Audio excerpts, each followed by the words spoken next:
On va se présenter d'abord et on va vous expliquer de quoi on va vous parler. Et puis, on va vous inciter aussi à nous poser des questions. À ma gauche, Gaëlle Audin-Demey, qui est enseignante-chercheuse au sein de l'ESPI, notamment dans le champ du droit et du droit de l'environnement. Elle va vous parler de la manière dont on a travaillé sur la pédagogie de l'école, sur ses contenus pédagogiques pour mettre dans ces contenus les questions et les enjeux écologiques. Et je suis Floris Van Liet, je suis enseignant sur le campus de Marseille sur ces matières-là et je suis référent métier du développement durable au sein du groupe ESPI au niveau de la France. Voilà. Et ce qui nous a semblé intéressant, c'était de vous dire comment nous-mêmes, en tant qu'École supérieure des professions immobilières, donc l'ESPI qui historiquement est à Paris et qui ensuite a développé des campus dans différentes villes de France, comment historiquement et comment surtout actuellement on est interpellé sur ces questions-là et comment finalement on fait en sorte de s'adapter, d'adapter nos contenus et de le faire en relation avec les entreprises et les pros de l'immobilier. Alors en propos introductif, et puis ensuite c'est Gaëlle qui prendra le relais. Dire déjà écologie dans le champ de l'immobilier, c'est encore il y a quelques temps quasiment un gros mot, on va dire. Alors ça ne l'est plus, mais ça l'a été et les questions écologiques étaient prises au mieux sous l'angle de la com ou de la déclaration d'intention et parfois simplement comme juste un hors-sujet. Et alors j'ai compilé quelques données pour vous illustrer le propos sur cette notion de déclaration d'intention. Il y a l'Observatoire de l'immobilier durable, l'OID, qui régulièrement sonde les professionnels de l'immobilier sur leurs intentions en matière d'écologie. Et là, on a des scores toujours un peu incroyables. Par exemple, sur leur dernière étude en 2021, les pros de l'immobilier disent à 93%, ou plus de 90%, avoir des objectifs en matière d'énergie, avoir des objectifs en matière de réduction des émissions de gaz à effet de serre sur leurs actifs et leurs activités. Et puis, quand on va sur le terrain, quand on regarde concrètement ce qui se passe, jusqu'à maintenant, c'était relativement maigre. Et ça se traduit aussi par le fait qu'une fois qu'on a dépassé justement la communication ou le fait qu'ils soient interrogés par des organismes pour répondre, quand on a des retours terrain, je vous en cite un exemple parce qu'il m'a marqué, sur le campus Marseille, une étudiante avait fait son CV en indiquant sa sensibilité écologique sur son CV. Et elle candidatait pour son alternance auprès d'une major de l'immobilier. Et lors de l'entretien, on lui a dit « Mais pourquoi est-ce que vous avez mis ça sur votre CV ? Ça n'a absolument pas lieu d'être. Nous, on est là pour couler du béton, on n'est pas là pour sauver la planète. » Voilà. Et ça, c'est une réalité du terrain qu'on constate et qu'on est en train, et c'est là aussi que je vais développer mon propos, qu'on est heureusement en train de dépasser. Parce qu'on constate ce que vous constatez certainement aussi, c'est-à-dire un certain nombre d'enjeux qui sont maintenant prégnants et qui ne permettent plus de faire semblant de faire du développement durable ou de prendre en compte des questions écologiques, mais qui en fait obligent les professionnels de l'intégrer dans leur activité et de recruter des profils en fonction de ces enjeux-là. Je ne vais pas tous les citer, mais l'explosion du coût de l'énergie, l'explosion du coût des matériaux, la raréfaction des fonciers disponibles sont différentes raisons pour changer l'échelle des projets, ou en tout cas modifier l'échelle des projets, et insister de plus en plus sur la rénovation, et sur des échelles de projets plus petites, et sur la rénovation. Même des architectes de grandes agences le disent, notre métier va évoluer, on va travailler de plus en plus, pour ne pas dire essentiellement, parce qu'il y aura toujours du neuf, mais sur la rénovation. Donc on recrute aussi des profils adaptés à cet enjeu-là. Et puis, autre aspect, c'est un aspect réglementaire. On sait à peu près maintenant qu'on est régi par la RE 2020, la réglementation environnementale 2020, pour ce qui est de la construction neuve. Et même si elle est dans une première version qui reste assez légère en termes de contraintes, d'après les retours qu'on en a des professionnels, et finalement assez proche de la réglementation précédente pour ce qui est de l'exigence pour le moment, la précédente étant la RT 2012, et bien cette RE 2020 va évoluer au fil des années. Et là aussi, c'est un retour terrain d'un promoteur de grande taille qui me disait mes bilans projets passent encore économiquement sur la version actuelle de la RE 2020. Mais quand je fais des simulations sur la version 2025-2028, là, économiquement, ça devient très compliqué. Donc, il va falloir vraiment qu'on revoie beaucoup de choses pour être, on va dire, éligible, ne serait-ce qu'au réglementaire. Donc, là aussi, grosse modif, grosse révolution. Et c'est là que, comme les professionnels sont face à des sujets très concrets, là, je vous parle de promotion, mais si on développe, par exemple, sur les métiers de l'agence, de la gestion locative ou du syndic, c'est des copros qui se retrouvent en situation d'impayé par rapport à l'énergie. Donc, tout ça fait qu'on ne peut plus contourner, c'est devant nous, à cause notamment des questions de coût de l'énergie. Et ça tombe bien, puisque les étudiants eux-mêmes sont demandeurs de travailler pour des employeurs dans des cadres où ces sujets-là sont réellement pris en compte. Donc, j'ai cité l'exemple de cette étudiante. Elle a finalement, du coup, annulé sa candidature. Elle est partie sur un promoteur qui était beaucoup plus sensible à ces questions-là.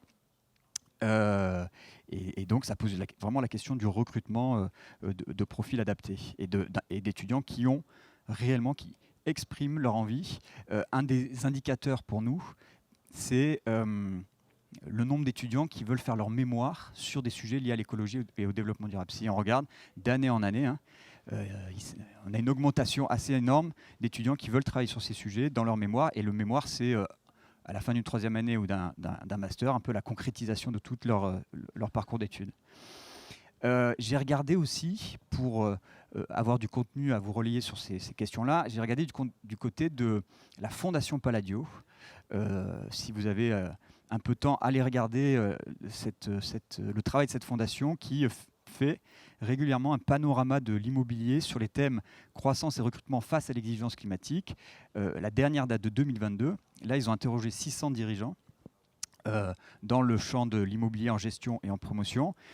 Et cette étude-là, elle fait ressortir deux, trois faits intéressants, ou deux, trois chiffres intéressants.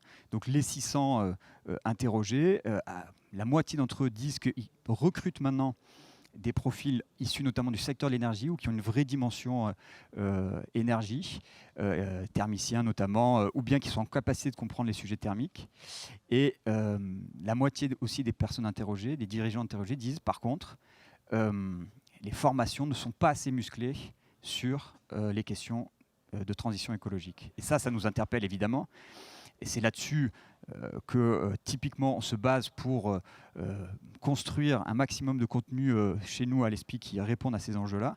Donc on a fait notre propre étude, on est allé voir une trentaine de pros, là aussi promoteurs et grandes agences. Et là, on leur a demandé précisément, mais c'est quoi les compétences en fait que vous attendez chez des futurs professionnels, chez des alternants, chez des étudiants que vous allez recruter sur ces questions-là. Précisément, qu'est-ce que vous attendez d'eux? Ce qui ressort, et on pourra développer ensemble, comme étant des compétences ou des connaissances essentielles, c'est le fait de maîtriser le vocabulaire du développement durable appliqué à l'immobilier. C'est quoi le vocable?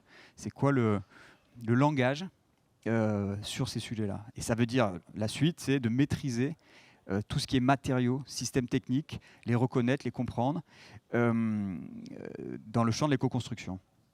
Et la suite de ça, c'est OK, maîtriser des vocabulaires techniques, mais aussi maîtriser la réglementation. Je vous ai parlé de la RE 2020, ça c'est pour le neuf. Il y a une RT, une réglementation thermique dans l'existant qu'il faut connaître. Il y a la loi climat et résilience récente qu'il faut quand même comprendre et connaître parce qu'elle impacte notamment directement les métiers de l'immobilier sur la gestion et avec tout ce qui est passoire thermique, etc. Donc maîtriser le juridique. Et comme compétence aussi indiquée comme importante, c'est on veut que ces étudiants-là et ces futurs pros-là sont en capacité d'avoir un regard bioclimatique sur un bien ou sur un foncier. Vous connaissez la sacro-sainte localisation. On vous dit la valeur d'un bien immobilier, c'est la localisation, la localisation et la localisation. Mais c'est aussi en fait aujourd'hui clairement les caractéristiques bioclimatiques d'un bien et sa performance énergétique. Donc qu'ils soient en capacité de comprendre ça. Et le dernier point, c'est est-ce qu'ils sont en capacité ou pas de mettre en place une vraie politique RSE, responsabilité sociétale des entreprises, est-ce qu'ils sont en capacité de la mettre en place, de l'animer et de la développer dans nos entreprises. Donc là aussi, et c'est Gaël qui en parlera, on inclut cette dimension dans l'enseignement. Nous, on s'est dit aussi, ces compétences-là, ces attentes-là, il faut que ça se traduise pas seulement dans des cours magistraux classiques comme on les connaît, mais très clairement par une pédagogie innovante et avec des exercices extrêmement appliqués. Alors je vous en cite un comme ça, mais on pourra en parler et je vous développerai d'autres exemples. Un exercice qui s'appelle « Adopte un bien ». Ça se joue au niveau des 3e années, ceux qui vont devenir gestionnaires en locatif, faire du syndic ou de la transaction. Et l'exercice Adopte un bien, ils choisissent un bien qu'ils connaissent très très bien. Ils doivent le décrire, mais de fond en comble. Ils doivent aller dans les combles, aller dans tout ce qui est système technique, savoir comment c'est chauffé, quels sont les matériaux qui constituent ce bien. Et donc dépasser vraiment le regard purement, on va dire, immobilier ou financier, mais avoir un regard technique sur le bien. Et ensuite, ils doivent proposer un programme d'amélioration du bien. Et ce qui est au fond de cette approche-là, c'est pas du tout qu'on va en faire des techniciens, mais compenser, en tout cas équilibrer entre le commercial une partie un peu technique et faire en sorte qu'ils puissent switcher du commercial au conseil. Voilà, être dans une logique de conseil. Et encore une fois, pour répondre à pas seulement les attentes des recruteurs, mais c'est les attentes des clients et de nous tous quand on achète un bien, qu'on soit bien informé sur sa performance ou ses non-performances et éventuellement sur des points d'amélioration. Voilà en introduction ce que je vous dis, c'est voilà, une évolution très claire. C'est-à-dire qu'on est vraiment passé encore une fois de la déclaration d'intention à des sujets que les professionnels ne savent pas encore toujours par quel angle prendre. Il y a tout ce que vous pouvez découvrir, je pense, sur le salon qui est du domaine de l'innovation, mais il y a l'immense sujet de ce qui existe et de ce qu'on fait de ce qui existe, qui interpelle les pros, qui nous interpelle en tant qu'école, et c'est sur quoi, notamment, on veut faire travailler les étudiants. Voilà. Merci Floris. C'est plus que des propos introductifs quand même que Floris vient de vous donner. Alors de mon côté, je vais venir vous parler de comment on a verdi les programmes. Parce qu'on s'est posé des tas de questions. Est-ce que pour former nos étudiants à l'enseignement, enfin à l'écologie dans l'immobilier, à la décarbonation de l'immobilier, est-ce qu'il faut faire des cursus spécifiques? Ou est-ce qu'il faut verdir, entre guillemets, j'aime pas le terme, mais il est bien pratique, tous les cursus? On a fini par conclure que la deuxième solution était la meilleure, parce qu'il n'y a pas un seul métier aujourd'hui dans l'immobilier, pas un seul, où on n'a pas besoin d'avoir ces compétences. Que vous soyez, alors ce qu'on qualifie d'agent immobilier, vous faites de la transaction, vous faites de la copropriété, vous faites de la gestion locative, vous êtes promoteur, vous êtes asset manager, etc., etc. À chaque fois, vous aurez besoin de ces compétences-là. Vous aurez besoin de savoir d'où vient le réchauffement climatique. Vous aurez besoin de savoir qu'est-ce que la biodiversité. Vous aurez besoin de développer des compétences opérationnelles sur tous ces points. Et donc, notre travail, ça a été d'identifier toutes les compétences dont aujourd'hui on a besoin en immobilier, que vous ayez Bac+3 ou Bac+5, pour exercer vos métiers et pour être acteur de la transition écologique dans vos métiers. C'est ce qu'on essaye de développer. Alors évidemment, ça c'est la théorie. Ensuite, vous êtes confrontés dans les classes et au contact des professionnels à toutes les difficultés et à tous les questionnements. Déjà, l'environnement, l'écologie, c'est changeant. C'est-à-dire qu'on découvre chaque année des matériaux plus efficients. Les lois changent énormément. Floris vous parlait tout à l'heure, ou les réglementations. Floris vous parlait tout à l'heure des réglementations environnementales, thermiques plus environnementales dans le neuf. On est de plus en plus performant dans la construction neuve. Sauf que tout ça évolue. Il faut que les programmes évoluent en lien. On est passé de la RT 2012 à la RE 2020, qui est aujourd'hui la norme de base. Il a fallu le faire évoluer dans nos programmes. Il a fallu l'anticiper. parce qu'on savait que ça allait arriver. Il a fallu faire la transition, il a fallu donner des compétences de plus en plus opérationnelles à nos étudiants. Et donc, ça veut dire que dans nos métiers, dans les métiers de l'immobilier, on ne peut pas garder exactement le même cours d'une année sur l'autre, c'est pas possible. Alors, comme de nombreuses matières, d'ailleurs, on n'est pas une exception, mais c'est vrai que chez nous, c'est vraiment pas possible. On évolue constamment, on doit coller constamment à l'actualité, on doit faire de la prospective aussi. Demain, qu'est-ce qu'on va attendre de nos étudiants? Et c'est d'ailleurs pour ça que notre laboratoire ESPI2R, notre laboratoire de recherche, nous permet de manière assez concrète de voir, d'essayer de savoir un petit peu ce qui va se passer demain pour les métiers de l'immobilier, de faire de la prospective même en droit. Voilà, le droit d'aujourd'hui sera-t-il le droit de demain? Qu'est-ce qui va évoluer pour que nos étudiants, voilà, à qui on transmet ces travaux, soient toujours aussi, eux, dans cette perspective de veille, de réflexion sur leur propre métier. Parce que nos étudiants, qu'est-ce qu'ils attendent en fait de l'enseignement de l'immobilier et notamment de la transition écologique dans l'immobilier? Qu'est-ce qu'ils attendent de nous? Alors, c'est difficile de parler pour eux. Moi, j'ai été étudiante, mais ça fait un moment. Donc, je crois, mais je préfère rester modeste, mais je crois qu'ils attendent deux choses. D'abord, ils attendent des compétences opérationnelles précises. Voilà, ils attendent de pouvoir arriver dans une entreprise pendant ou après leurs études, parce qu'on a une grosse partie de nos étudiants qui est en alternance. Ils attendent de pouvoir arriver dans leur entreprise avec des compétences opérationnelles tout de suite, de pouvoir mettre la main à la pâte, et notamment dans le domaine de l'immobilier durable, si l'on peut dire. Je pense que ça, c'est la première chose qu'ils attendent de nous, et c'est vraiment important. La deuxième chose, je pense qu'ils attendent de comprendre. Parce que dans le monde dans lequel on vit, vous ne pouvez pas passer une journée, alors moi je trouve ça très bien, mais je comprends que tout le monde ne soit pas d'accord avec moi, sans qu'on parle écologie, sans qu'on parle développement durable, sans qu'on parle transition, sans qu'on parle environnement, etc., etc. Tous ces mots, ils veulent dire quelque chose, tous ces mots ont une définition précise, parfois on les utilise l'un à la place de l'autre. Bref, il faut comprendre le monde dans lequel vous vivez avec sa complexité. Et ce ne sont pas des questions simples. Le réchauffement climatique, ce n'est pas une question simple. Le réchauffement climatique et le lien avec l'immobilier et l'énergie, ce sont des questions compliquées.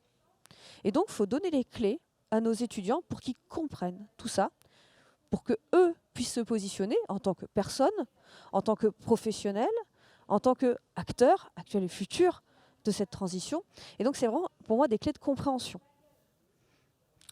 Et la troisième chose, je crois que ce qu'ils attendent de nous, c'est un peu plus large, c'est de leur permettre d'avoir un regard critique. Ils ne sont pas là pour qu'on leur donne un avis tout prêt, tout carré, et sur lequel, en fait, il n'y a pas à revenir. Je pense que c'est très important, et c'est très important pour moi en tant qu'enseignante, de leur donner effectivement ces clés, mais de leur dire, à vous de questionner, à vous de vous interroger, à vous d'aller plus loin, et pas seulement de vous dire, bon, il y a la parole du prof, voilà, c'est la parole incontestable. Pas toujours. Il y a les faits, incontestables, et puis il y a les avis et les opinions. Et ça, se forger une opinion, être capable de la défendre et avoir un regard critique sur son métier, sur son secteur, je trouve que c'est quelque chose qu'on doit apporter aux étudiants.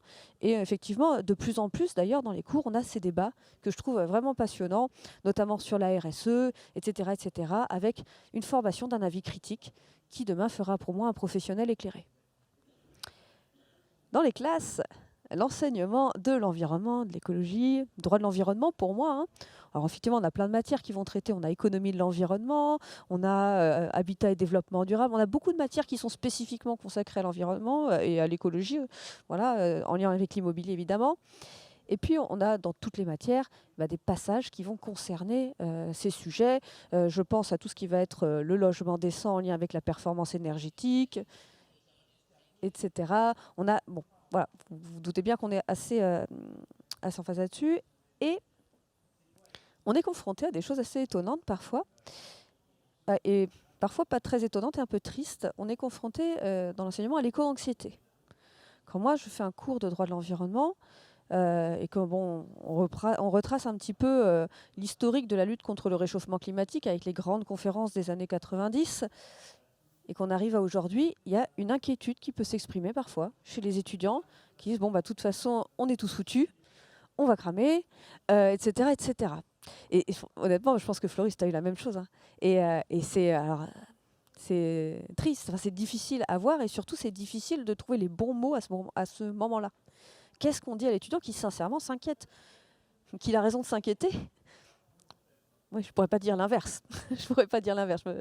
Voilà. Mais que tout va bien se passer, je ne peux pas lui dire non plus. Donc, à ce moment-là, il faut transformer l'inquiétude en mots, en possibilités.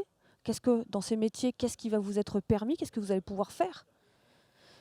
Qu'est-ce que vous pouvez changer à votre échelle ou tenter de changer? Parce qu'effectivement, entre l'intention et la concrétisation, des fois, ce n'est pas forcément facile. Donc répondre à cette éco-anxiété, essayer de montrer les possibilités, c'est intéressant. La recherche de sens dans les métiers de l'immobilier, on l'a aussi. Parfois, il y a des clichés qui circulent, des clichés dans les deux sens. Mais dit, l'immobilier, oui, bon, on construit, c'est une activité qui n'est pas terrible pour l'environnement. Et moi, là, je pense que c'est faux. Et ce que je dis aux étudiants qui me le disent chaque année, c'est que l'immobilier répond à un besoin fondamental qui est celui de se loger. Et le développement durable, ne pas oublier qu'il repose sur 3 piliers, économie certes, environnement, mais aussi social, répondre aux besoins de l'humanité. Et l'immobilier est là pour ça. Donc c'est un métier, ce sont des métiers qui ont fondamentalement du sens et qui, de plus en plus, vont aller vers la conciliation de ces 3 impératifs. Je pense qu'une bonne partie du secteur le fait déjà.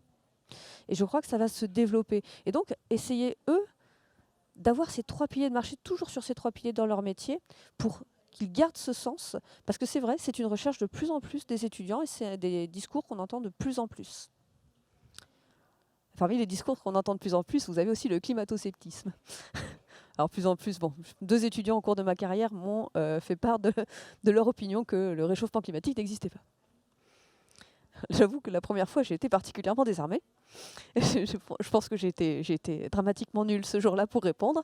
Je ne m'y attendais pas du tout parce qu'on a toujours tendance à penser que cette génération est très au fait de tous ces enjeux et que finalement, on ne va pas leur apprendre grand-chose. Et même si c'est des cas très mineurs, voilà, ça m'a surpris. Donc, être capable de faire face à ces parfois préjugés, à ces idées, l'écologie c'est un truc de bobo, etc., etc. Nous, on est là pour faire du business, etc., etc. Ça aussi, c'est des préjugés qu'il faut remettre en question, expliquer que le business, c'est aussi savoir prendre en compte les grands changements sociétaux, c'est savoir aussi que tout évolue et que les discours un petit peu à l'emporte-pièce comme ça, sont pas des discours ni très constructif, ni très représentatif du monde réel. Donc voilà, on est confronté à tout ça, et c'est des choses vraiment intéressantes. En tout cas, c'est dans le dialogue avec les étudiants, je trouve ça vraiment passionnant. Et j'avais une dernière chose à vous dire avant, je pense qu'on peut peut-être échanger, c'est le lien nécessaire avec les professionnels de l'immobilier.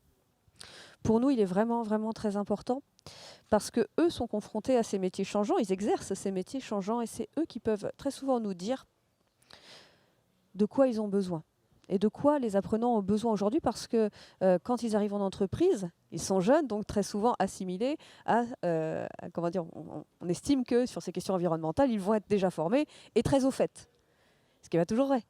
Et donc, à nous de les accompagner aussi dans cette perspective et d'écouter les besoins des professionnels, les besoins opérationnels, mais aussi les besoins académiques, de compréhension générale, de capacité à expliquer les processus aux clients, aux collaborateurs. Et ça, c'est vraiment, je pense, un point clé de nos enseignements et puis en général de ce que doit être l'enseignement supérieur des métiers de l'immobilier. Et donc, vraiment, on s'appuie là-dessus. C'est pour moi essentiel. Je conclurai en vous disant que c'est quand même un défi permanent. Ça n'arrête pas de changer, ça change tout le temps. Mais d'un côté, quand ça ne change pas, qu'est-ce qu'on s'ennuie? Et donc, je vous rassure, dans les métiers de l'immobilier, dans la formation, l'enseignement des métiers de l'immobilier, on ne s'ennuie jamais.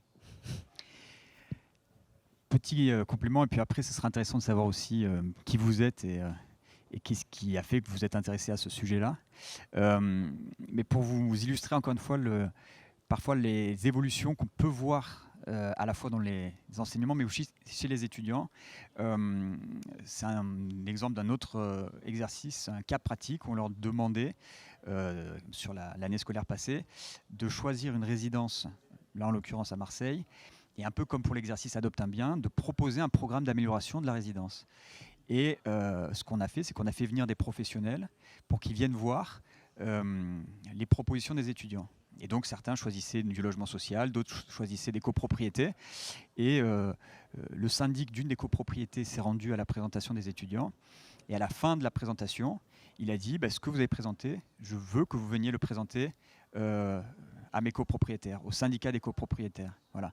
Et là, pour nous, c'est exactement ce qu'on cherche à obtenir, c'est-à-dire que l'étudiant comprenne suffisamment bien ces enjeux pour que même des professionnels se disent mais c'est suffisamment intéressant pour que ça puisse être directement présenté sur le terrain. Voilà. De passer du sujet un peu global de l'environnement, Gaël parlait d'éco-anxiété, il faut bien qu'on parle aussi en effet des étudiants du réchauffement et de phénomènes globaux, mais assez rapidement ensuite, il faut qu'on les traduise dans le métier, qu'est-ce que ça implique. Pour une copropriété, le réchauffement climatique, ok, mais c'est d'abord, encore une fois, une facture énergétique que certaines ne peuvent plus payer. Donc qu'est-ce qu'on met en place ? Et quand ils rentrent dans cette logique-là, on est sur vraiment quelque chose de concret sur le terrain. Et c'est ce qu'il faut qu'on développe et qu'on va développer. Voilà. Alors, qui êtes-vous ? C'est un peu bizarre de vous poser la question alors que vous avez des casques sur les oreilles, mais peut-être qu'on peut y arriver quand même. Vous avez pas de micro, comme on n'est pas nombreux, nous dire simplement, en commençant par exemple par vous, peut-être même sans les casques d'ailleurs, on va voir. Oui.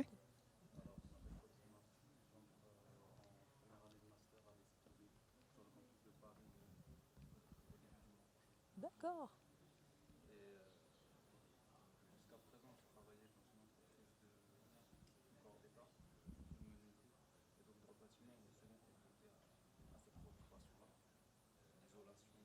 Ah, c'est sûr. On a beaucoup de nos clients qui sont des privés et qui leurs appartements qui bientôt ne pourront plus les louer. Un gros sujet le DPE. Hein. Ah ouais, c'est un gros sujet. Ok, vous entendez ou pas ? Alors, dans ce cas, ce que je propose, c'est que moi je passe le micro et que si vous l'entendez, vous remettez le micro. Vous a dit de les enlever. Merci. Alors, j'ai juste raté le début. Vous disiez que vous êtes étudiant. Alors, j'entre à l'ESPI. Je ne sais pas si je dois l'approcher davantage. Oui. J'entre à l'ESPI le mois prochain, en première année de master. Bienvenue. Merci. En aménagement et promotion immobilière. Et du coup, ce que j'ai entendu, c'est que vous avez aussi, avant une formation technique et liée au bâtiment, au chantier. Et ça me permet du coup de vous dire que vous êtes dans un type de profil, pour moi, qui est idéal, qui est rare, mais qui est idéal, de personne qui a une première base liée au champ de l'immobilier qui est le bâtiment, une base technique, et qui va aller la compléter avec une formation, en l'occurrence sur de la gestion et sur des métiers de l'immobilier. Là, vous avez, ça y est, vous avez déjà la jambe technique, vous allez avoir la jambe immobilière, mais c'est ce croisement-là que nous, on essaie de faire dans le contenu de la formation, mais on ne va pas rattraper, vous avez plusieurs années déjà d'études, mais nous, sur au moins le temps d'études au sein de l'ESPI, qu'il y ait aussi une base technique que vous avez déjà avec votre formation. Donc ces profils-là hybrides sont vraiment très intéressants. Voilà, plein de réussites. Bonjour, alors Adam Ilaman, étudiant en master en architecture. Alors les enjeux écologiques sont au cœur de nos études et notre métier plus tard, et donc c'est pour ça que je suis venu voir la conférence qui semblait pertinente, parce qu'il y a aussi la phase projet, mais la phase après le projet qui est l'exploitation, qui est une phase importante en termes d'enjeux écologiques, d'économie d'énergie, de réhabilitation de bâtiments déjà livrés. Voilà. Merci. Bonjour, alors je m'appelle Ottoman Chekroun, j'ai suivi donc un cursus en architecture, j'étais étudiant en architecture, et je viens de rejoindre l'ESPI en 3e année de bachelor pour continuer en gestion locative principalement, et puis le master. Et sur la base également de l'architecture, on a eu énormément cette évolution et cette compréhension dans mes études de la biodiversité et de comment se comporte un bâtiment à l'échelle urbaine à travers ses matériaux et également l'impact qu'il a autour. Et c'est la raison principale pour laquelle je suis venu voir votre conférence, parce que déjà je suis nouvel étudiant, et en même temps savoir exactement quels sont les enjeux qu'on aura à connaître et à comprendre durant le cursus. Voilà. Bon, ça, ce sera dans la formation. Hein. On peut essayer d'en discuter un peu après, mais je pense que sur toute l'année scolaire, il y aura matière. Très bien. Mais ça vaut pour ce que je disais comme monsieur. Là aussi, vous êtes sur un profil hybride. Vous avez cette base en architecture, vous allez sur cette formation en immobilier. Je pense que c'est excellent aussi comme croisement. Bonjour. Donc, moi, je suis venu un peu pour, je dirais, comparer. Moi, je suis directeur de projet en IT, en informatique, et j'aime les grands projets, et je voulais aussi comprendre comment sont les grands projets dans le bâtiment et voir s'il y a des relations qu'on peut faire. Et j'avais une question en particulier qu'on rencontre dans les projets IT, et je pense que compte tenu de ce que vous avez dit, on rencontre les mêmes. C'est le fait qu'entre la phase de conception et la mise en œuvre, il y a du délai. Et donc, comme la réglementation change tout le temps, comment on appréhende le fait de livrer quelque chose qui est déjà en retard par rapport à la norme. Et ça, je pense qu'il y a un côté quand même assez frustrant qui existe effectivement dans les grands projets IT. Mais comment donc, si la norme bouge encore plus vite que dans l'IT, comment vous faites pour être content de ce que vous livrez? Je caricature, bien sûr. Merci. Je peux vous répondre rapidement sur les délais, tout simplement parce que le délai, enfin la réglementation en vigueur qui est prise en compte, c'est celle du moment du dépôt du permis construire. Enfin, vous avez une norme et donc vous vous arrêtez là parce que vous ne pouvez pas présumer de ce qui va se passer après et donc vous répondez. Par contre, vous avez beaucoup d'innovations, c'est-à-dire que vous pouvez aller rechercher un niveau de performance énergétique plus haut sur votre programme immobilier, et ce qui est assez souvent le cas, et donc vous pouvez le faire labelliser, aller au-delà de la norme, de la loi, c'est possible et c'est fait. C'est fait assez régulièrement. Mais oui, il y a un côté frustrant parce qu'il y a toujours un délai entre le moment où vous concevez et où vous réalisez, comme dans vos programmes. Mais à un moment, on est obligé de se fixer, de s'arrêter à un niveau d'exigence parce que sinon, on est toujours dans la recherche et on sort rien et on construit rien. Donc c'est vrai que c'est frustrant, mais c'est la réalité de l'immobilier aussi. Carmen, tu fais aussi partie de la grande équipe de l'ESPI. Est-ce que tu veux rajouter quelque chose à ce qu'on a dit? Merci beaucoup. Je me permets de me présenter. Je suis Carmen Cantuarias, économiste de l'environnement, et j'ai le plaisir aussi de faire partie du corps enseignant de l'ESPI Paris. Je aurai la chance de vous savoir en cours en économie de l'environnement en 2e année. Et pour répondre un peu à votre question, vous pouvez aussi s'intéresser à ce que les économistes appellent la prime de risque. C'est-à-dire, dans votre bilan, vous pouvez déjà anticiper les travaux à faire, les travaux à venir. On parlait beaucoup des besoins de prendre en considération l'adaptation de nos bâtiments. Aujourd'hui, on s'intéresse beaucoup au confort d'été, à ces enjeux. Il va falloir que de plus en plus, on considère ces risques d'adaptation de notre parc immobilier à les enjeux qui vont venir face à ce changement climatique et bien évidemment les impacts que les bâtiments ont sur la biodiversité. De là qu'effectivement par là, nos bilans ils vont changer. Elles vont devoir intégrer ces valeurs. Et par ces travaux, aujourd'hui, beaucoup des acteurs, je pense que dans les salons, vous avez beaucoup entendu parler de comment certains fonciers, certaines assurances prennent déjà en considération ces risques. Et c'est une réalité. Heureusement. Hop. Je vais jusqu'à vous. Vous vouliez partir, c'est ça? Mais vous n'êtes pas obligé de vous présenter. Si? Moi, je suis étudiante à l'ENTPE, c'est une école d'ingénieurs du bâtiment. Et en fait, c'était des questions que je me posais par rapport à... Enfin, il y a un volet assez important de questions environnementales dans notre formation. Mais on avait l'impression en fait, que dès qu'on travaillait avec d'autres personnes du secteur du bâtiment, il y avait un peu un décalage. Et quand j'ai vu le sujet de cette conférence, je me suis dit, bah, tiens, ce serait intéressant de voir du coup sur d'autres aspects qui sont en lien aussi avec le secteur dans lequel j'étudie, comment ils intègrent ces questions environnementales. Est-ce que vous restez sur votre fin ou est-ce que vous avez des morceaux de réponse? Moi, ce que je voudrais dire par rapport à ce que vous venez de nous dire, c'est que on essaie justement de faire travailler les étudiants de l'ESPI avec des étudiants d'autres métiers et que c'est très difficile. Moi, je vais vous parler de mon expérience, par exemple, à Marseille.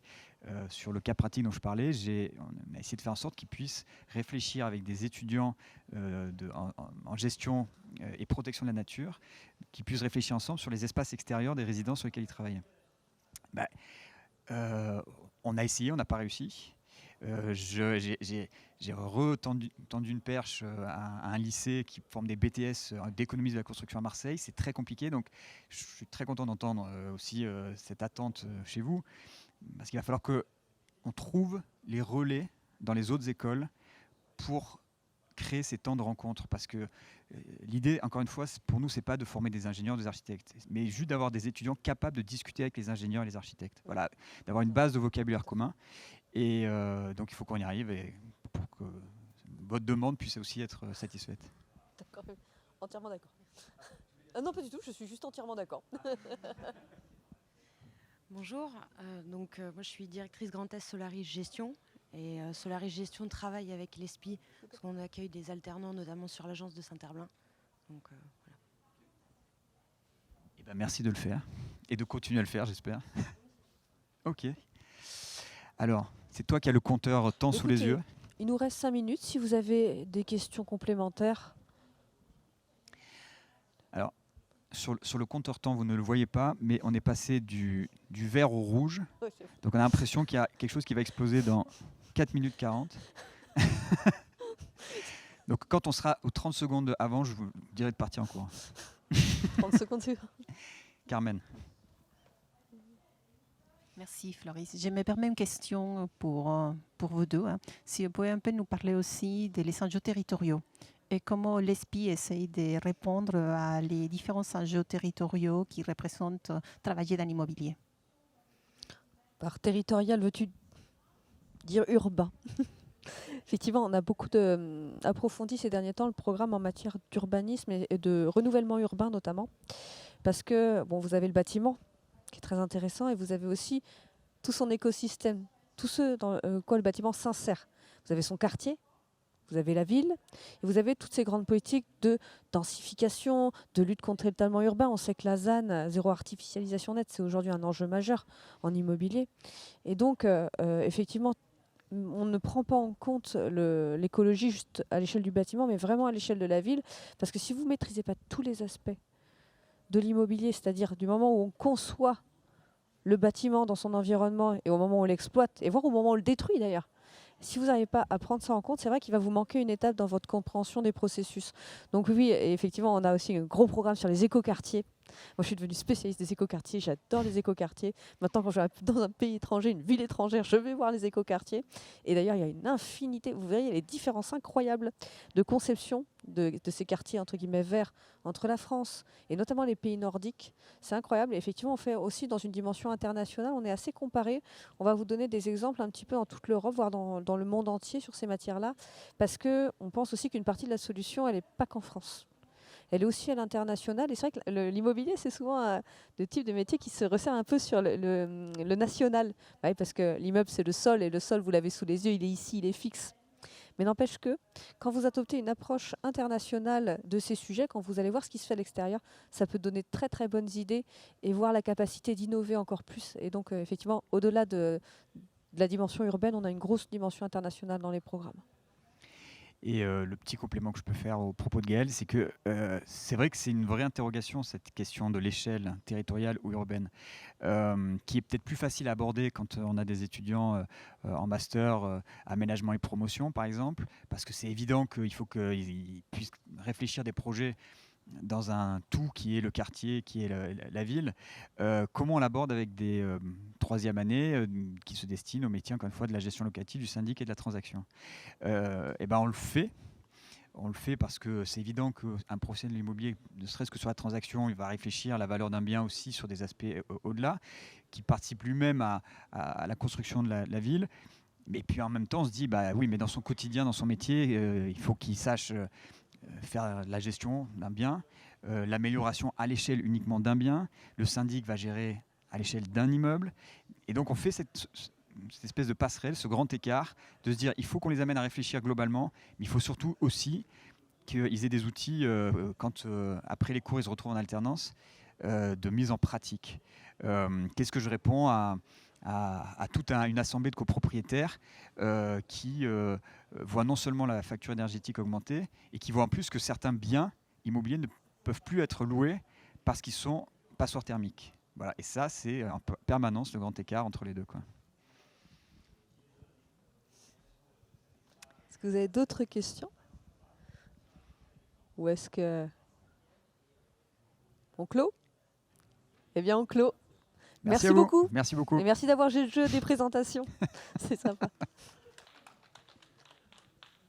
Merci.